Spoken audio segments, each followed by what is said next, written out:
Indian ప్రజా కాంగ్రెస్ తరఫున జాతీయ ముఖ్య కార్యదర్శి, నేషనల్ జనరల్ సెక్రటరీ, ప్రధాన కార్యదర్శిగా బాధ్యతలు తీసుకున్న పద్మాకర్ నేను ఈరోజు ప్రెస్ ముందుకు రావాల్సి వచ్చింది. ఎందుకంటే ఎన్ని పార్టీలు ఉండగా కొత్త పార్టీ అవసరత ఏముంది అని చాలామంది అనుకుంటున్నారు. కాకపోతే పార్టీల పందాలు మార్చుకోవడంలా డబ్బు పెట్టి పాలిటిక్స్కి వచ్చి అదే డబ్బులు 1000 రెట్లు సంపాదించుకోవాలన్న ఉద్దేశంతో వస్తున్నారు. కానీ దేశాన్ని ఏ విధంగా ప్రపంచ పటంలో మొదటి స్థానాన్ని తీసుకెళ్లాలనే ఉద్దేశం అయితే ఎవరికి లేదు.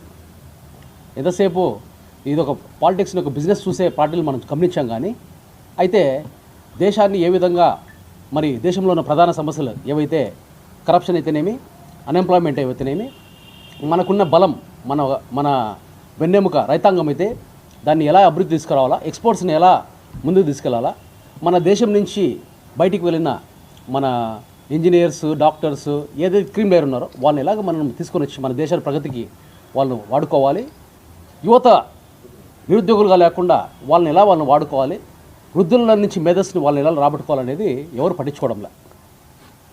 అయితే దీనికి హ్యాపీ పార్టీ అని స్టార్ట్ చేయాలనుకున్నాం. కానీ 5 సంవత్సరాల ముందే ఇండియన్ ప్రజా కాంగ్రెస్ అని చెప్పేసి అది తెలంగాణలో స్టార్ట్ చేయడం జరిగింది నేషనల్ పార్టీకి.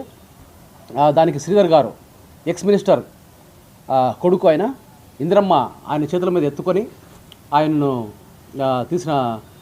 ఎత్తుకొని శ్రీధర్ గారిని ఉన్నారు. ఆయన దానితోటి స్ఫూర్తి పొంది వాళ్ళ అమ్మగారు మినిస్టర్ అయితేనేమి, రాజకీయ ప్రావీణ్యులు ఎంతోమంది ఆయన కూడగట్టుకొని ఈ ఇండియన్ ప్రజా కాంగ్రెస్ను స్థాపించడం జరిగింది 5 సంవత్సరాల క్రితమే.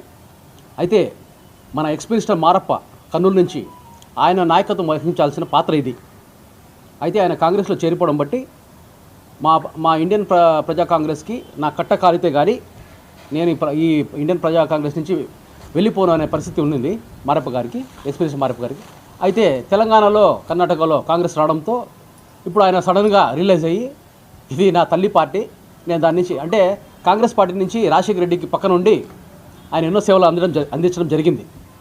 అయితే ఆయనే నన్ను ప్రపోజ్ చేయడం జరిగింది. నాకంటే గట్టికుడు, నాకంటే గనుడు, అమెరికాలో 6 సంవత్సరాల నుండి వచ్చాడు, రాజశేఖర రెడ్డికి సొంత బాంబర్ అవుతాడు అని నా గురించి గొప్పగా చెప్పి, చాలా మొండివాడు, దేశ ప్రగతి కోసం ఆయన మాట్లాడే మాటలు చూస్తుంటే మాకే ఆశ్చర్యం వేస్తుంది అని చెప్పాడు.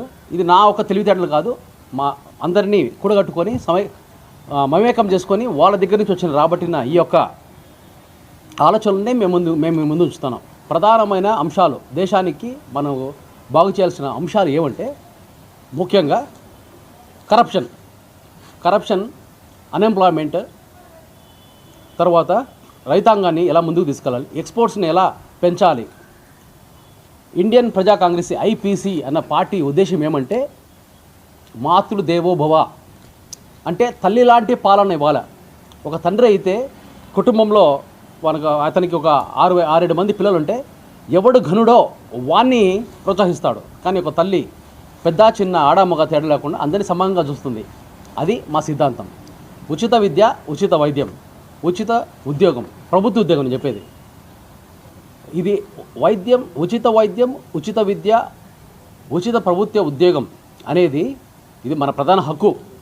అంతేకాకుండా ప్రతి పౌరునికి కల్టివేటెడ్ ల్యాండ్ అంటే సాగు చేసుకునే భూమి కనీసం 25 సెంట్లు ఉండాలా అని చెప్పేసి మేము ప్రతిపాదన చేస్తున్నాం. ఇది ఎలా సాధ్యం?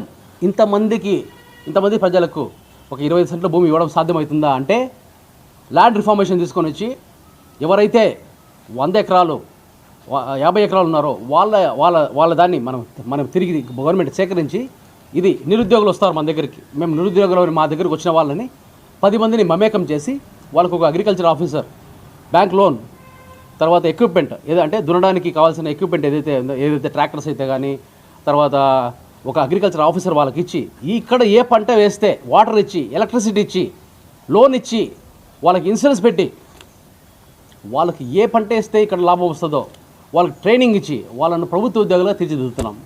10 మందికి ఒక 10 ఎకరాలు ఇచ్చి ప్రభుత్వ ఉద్యోగాలుగా తీర్చిదిద్దితే నిరుద్యోగం ఎక్కడ ఉంటుంది? వాళ్ళు చేస్తే ఇప్పుడు ఎలక్ట్రీషియన్స్, తర్వాత మెకానిక్స్, ఏసీ మెకానిక్స్ అయితేనేమి, ప్లంబర్స్ అయితేనేమి, వాళ్ళు షాపులు పెట్టుకున్న వాళ్ళు అయితేనేమి, ఎవరెవరు చేస్తున్న పనులు వాళ్ళు చేస్తూనే ప్రభుత్వ ఉద్యోగులకు ఒక గుర్తింపు ఎరగని వారిని ఒక వారము లేకపోతే 2 వారాలనే వాళ్ళకి ట్రైనింగ్ ఇచ్చి వాళ్ళను ప్రభుత్వ ఉద్యోగులుగా చేసి ఒక కనీస వేతనం వాళ్ళకి ఇచ్చి ఈవెన్ రిటైర్మెంట్ బెనిఫిట్స్ కూడా కలిగిస్తే వాళ్ళు సంతోషంగా ఉంటారని మా ఉద్దేశం. ప్రజలు సంతోషంగా ఉంటే పాలకులు సంతోషంగా ఉంటారు. పాలకులు సంతోషంగా ఉంటే ప్రపంచ దేశంలో మన దేశము అత్యున్నత స్థానానికి మొదటి స్థానానికి రావాలనేది మా ఉద్దేశం. అయితే అనతి కాలంలోనే ఎటువంటి ఎక్స్పీరియన్స్ లేనటువంటి నేను ఈ యొక్క ఆంధ్రప్రదేశ్ సీఎం క్యాండిడేట్గా నన్ను ఎన్నుకోవడము, దీని వెనుక మా నాన్నగారికి రాజరత్న వైద్య గారి కృషి అయితేనేమి, ఎక్స్ మినిస్టర్ మారెప్ప గారి కృషి అయితేనేమి, దాని మీద ఫౌండేషన్ వేసుకొని వాళ్ళు పొందాల్సిన స్థానాన్ని ఆ దేవాంశంతో నాకు ఇచ్చినాడు. ఇది లైఫ్. ఇది అక్కడ లైఫ్ని క్రియేట్ చేసుకున్నారు. అమెరికాలో ఉండే క్లైమేటిక్ కండిషన్స్కి ఏసీ కానీ లేకపోతే హీటర్స్ కానీ లేకపోతే 6 నెలలు లేవంటే సగం మంది అమెరికన్స్ చచ్చిపోతారు. అలాంటి పరిస్థితుల్లో వాళ్ళు హీటర్స్ ఏసీలు పెట్టుకొని వాళ్ళు బతుకుతున్నారు. అయితే ఇది బ్రతకానికే ఉన్న ఒకప్పుడు ఫుడ్ బేసిన్గా ఉన్న దేశం అనేది గత సంవత్సరము రైస్ని మనము ఎక్స్పోర్ట్ చేయలేకపోయినాం. ఇంపోర్ట్స్ చూసుకుంటే పలు అంశాల్లో మనకి ఇక్కడ పండిటివే మనం ఇంపోర్ట్ చేసుకునే పరిస్థితికి మనకు వచ్చింది. ఎందుకు ఇంత దౌర్భాగ్యం అంటే కష్టపడి పనిచేసే రైతులకు పథకాల పేరుతోటి అవి ఇవి ఇచ్చి వాళ్ళను పనికి పంపించకుండా కేవలం పథకాలతో కడుపు నింపుకుంటూ సరిపోతుంది లేదని కష్టపడకుండా వాళ్ళ ఇంట్లో కూర్చుంటే దేశానికి ఎవరు పండిస్తారు? అందరూ రైతులు ఈ విధంగానే డబ్బులు వస్తాయిలే అని రైతాంగం మానుకుంటే మనకు ఫుడ్ ఎక్కడి నుంచి వస్తుంది? మళ్ళీ దాన్ని కూడా ఎక్స్పోర్ట్ చేసుకుంటే నేను అమెరికాకు 2008లో వెళ్ళాను. అప్పుడు $42 ఉన్నాయి. ఇప్పుడు 20 దాటింది. అంటే ప్రపంచ దృష్టిలో మనం సగం పేదవాళ్ళమైనా. ఇలాగే కొనసాగించుకుంటూ పోతే మనం ఎక్కడో మనం తెలియదు, కానీ ప్రపంచ స్థాయిలో మనము అతి నీచమైన స్థానంలో ఉంటాం. అయితే ఈ ఇండియన్ ప్రజా కాంగ్రెస్ ముఖ్య ఉద్దేశం మాతృదేవోభవ, అంటే తల్లి లాంటి పాలన, అందరినీ సమంగా చూసేది.